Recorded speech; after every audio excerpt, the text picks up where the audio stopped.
बात को लेकर? देखिए ऐसा है,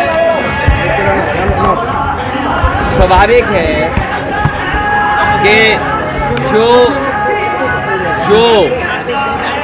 आचार संहिता का पालन नहीं करेगा या आचार संहिता की वजह से कई बार किसी भाव की वजह से, और क्योंकि आप बोल रहे हैं लगातार और बोलते बोलते, क्योंकि आपको जनता में उत्साह पैदा करना है वोट डालने के लिए, तो कई बार वो हार्ड शब्द इस्तेमाल हो जाते हैं जो स्ट्रॉन्ग वर्ड्स हैं, जिनका भाव वो नहीं है जिसकी वजह से कार्रवाई हो रही है।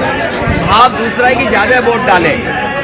अगर हम वोट ज़्यादा डालने के लिए कह रहे हैं, अगर हम वोट ज़्यादा डालने के लिए कह रहे हो, कई बार उसका भाव दूसरा होता है और भाव आचार संहिता के हिसाब से कार्रवाई करने का, तो उनका मैं समझता हूँ भाव ये नहीं रहा होगा जिसकी वजह से उन पर कार्रवाई हो रही है। भाव यही रहा होगा कि ज़्यादा से ज़्यादा वोट डालें, अपना पूरा वोट डालें।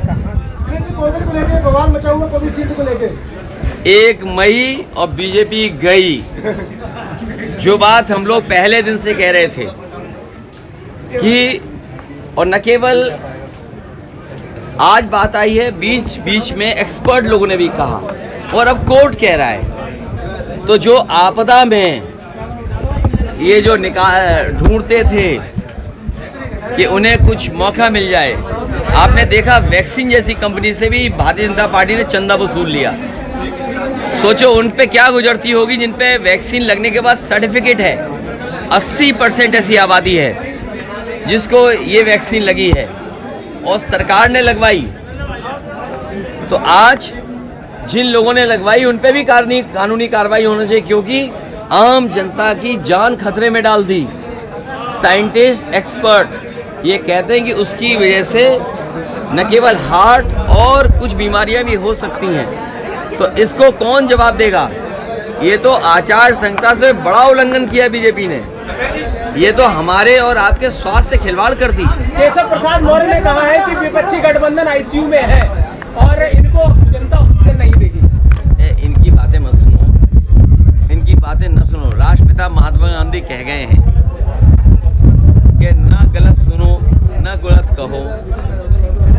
तो ये कौन से लोग हैं, किस रास्ते पे चल रहे हैं? भाई वोट का है, आप नौकरी दे नहीं सकते। आज 1 मई है, आज दुनिया में लेबर डे मनाया जा रहा है।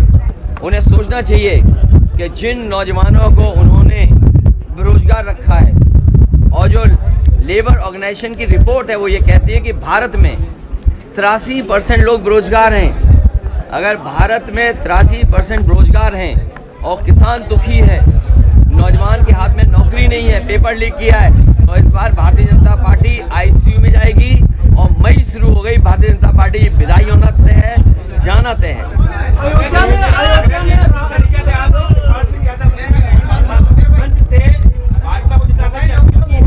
क्या आज मंच से भारतीय जनता पार्टी को जिताने के लिए अपील की है? तुम सुन नहीं पाए, ये सुन नहीं पाए। उन्होंने कहा भाजपा को पहले ज्यादा हरा दो।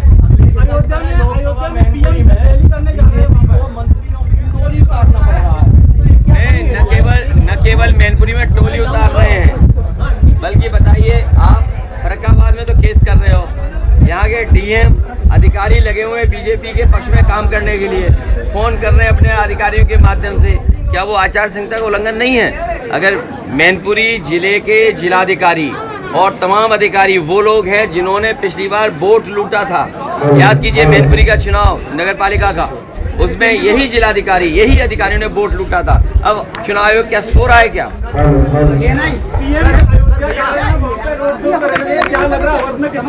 अरे भाई रोड शो से थोड़ी होता है। आपने अपने 10 साल में कोई जनता को तो कुछ शो किया होता? आपने जनता को क्या शो किया? गरीबी, बेरोजगारी, महंगाई दे दी। इंडिया गठबंधन बनेगा, किसानों का कर्ज माफ होगा, नौजवानों के नौकरी का रास्ता खुलेगा।